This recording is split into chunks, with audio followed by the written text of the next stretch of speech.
abwaan cismaan cabdulaahi guure oo dhowaan safar ku tagay magaalooyinka Hargeysa iyo Burco waxa ay guriga magaalada Hargeysa ay kaga nooshahay uu ugu tagay Shamse Abuukar oo gududa carwo ku magac dheer ahna qofkii ugu horeeyay ee haweeney Soomaaliyeed ee heesta. Shamse Abuukar oo suugaanleyda Soomaaliyeed ay ku tixgeliyaan doorka ay ku leedahay fanka Soomaaliyeed waxa ay sheegtay in waxyaabaha ugu weyn ee aysan iloobaynin xasuusteedan aan ka go'nay ka mid yihiin midowgii labada gobol sanadkii 1960 oo ay sheegtay in sabab u hayeen bulshada Soomaaliyeed ee waagaas ka hoos baxay heeryadii gumaysiga. maama Shamse gududa carwo oo wali wax badan waayihiida nolosha ka xasuusata waxay sidoo kale sheegtay in farxad ay u ahaan lahayd inay mar kale aragto Soomaaliya oo mid ah dadkuna israacsan yahay. Shamse Abuukar gududa carwo fanaanadii ugu horeysay ee Soomaaliyeed oo ay Soomaalinimadu ku weyn tahay waxay ku duceysatay in Soomaalida alla ka dulqaado dhibaatooyinka haysta ee qabyaalada ugu horeyso. ilaahay ma hadle hooyo ama masraxii taagan oo timi qaawan yihiin oo baba idahaya haddaan nafta la iga dhifan. ilaahay ma hadle ummadda Soomaaliyeed Allah isu sakhiro waa isku diin waa isku af isku diir baanahay nalooba kala turjumayo. ilaahay waxaan ka baryayaa qof weyn baanahay. ilaahay waxaan ka baryayaa annagu Soomaalida macaankeedina aan soo gaadhnay iyadoo hadda xukuumadina ma kala hayaan waa shacbiga markii in xaaji Ibraahim yana annaka qasabnay dadweynaha ayaa qasbay oo yidhi bilaashruub nagu soo dara madaxdii xamar maba ogolayn in la isku daro. shacbigii xamar baa qasbay oo ilaa balcad yimi oo yidhi walaalaha iyo nagu dara. maanta shacbiga unbaa kala taagane allah keenso sakhiro beerka madaxdu wax maaha waxa weeyaan wixii dadweynaha madaxda dadweynuhu waa badda xafisa dadka.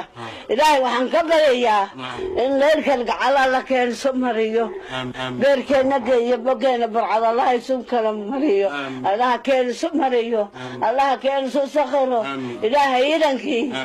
ilaahay waxaan ka baryayaa sidii sanadkii maka iyo agagaarkeeda aslaamta ilaahay uga suuliyey inuu qabiilka la caabudayo daaquudka ilaahay hanaga dulqaado. allah u naxariiso walaalkay Cabdullaahi Suldaan Samcade muxuu yidhi dugsi mada qabyaaladii waa caynka anigu dirdhabaan qaxii joogay guriga ugu quruxda badan dirdhabe ayaan ku jiray magaca Soomaalida aan u galay magaca Soomaalida ku isaaq kuma gelin ku hawiye kuma gelin ku daaroodna kuma gelin magaca Soomaalida aan ku galay calankii baan sugnaa markaan saa u soo galay baan waryaala hamoodin anigu magaca reeraba inaan ku socdo. ilaahay awoodisay magaca Soomaaliyeed baan ku socdaa. calankaasi waa calankan gardaadiyey caawada haddaan goo guudka iyo waxaa sugnaa calankan gardaadiyey awladna ma aan dhalin jidhkaygaala ima sarrafin.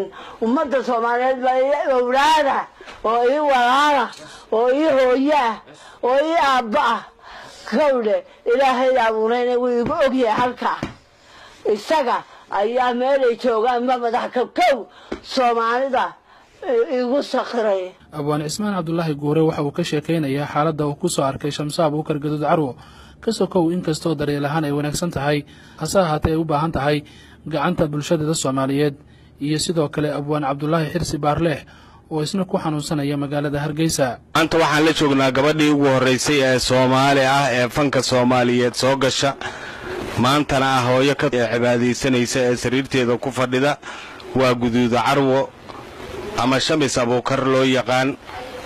waxaad maqli jirteen oo qof kasta oo wax garta oo fanka Soomaaliya yaqaan oo maqli jiray gugii la arkaba gududa carwo yaa gashaanti ka dhiga.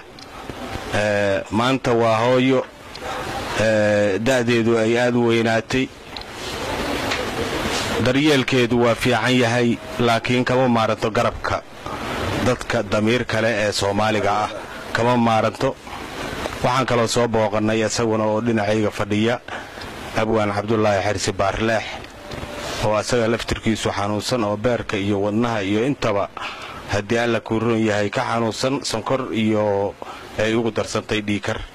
marka cid kasta oo Soomaaliyu guduuda carwo iyo baarlexba ha ogaado. intaasaan kula talinaynaa qofkii wax garta ee damiirkiisu danqanayo.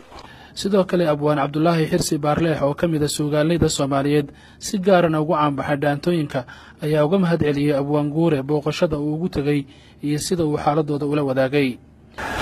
qofka walaalkii mahadnaqi waa Ilaahay u mahadnaqaa la yidhi abwaan Cismaan Guure oo meel fog uga yimid inuu cid kastoo ama abwaana ama taariikhda Soomaaliyeed iskor taago وحنونكود يا رمود وجادو أدبا وما نقي آخر يدون كبابا الله كاسية اسمه قولوا متكلة جود عروي جودي الأركبة الله وياك شانتي كابجا ما نكلي ما تكفي عن طاي وحاجد وشيخد ومؤمن وقف إسلام أو بلا آدم من ماذا هي إسلام ماذا هي الصومالي ماذا بير كذا فريستي وقف حق إلهي وشيده. socdaalkii waa abwaan Cismaan Cabdullaahi Guure ku tagay magaalooyinka Burco iyo Hargeysa waxa uu jeedkiisu ahaa ka warqabka dadka bulshada waxtarka u leh waxaana dadkii uu tagay kamid ahaa abwaan Maxamed Ibraahim Warsame Hadraawi oo isna sidaas oo kale xanuunsanaya. ka warqabka dadka bulshada magaca ku leh sida maama Gaduuda Carwo oo kale waa hawl u taala bulshada Soomaaliyeed dhamaanteed iyo dadka waxaysta maadaama waqtigooda iyo maskaxdooda ay ku bixiyeen horumarka bulshada. Burhaan Diini Faarax magaalada Muqdisho.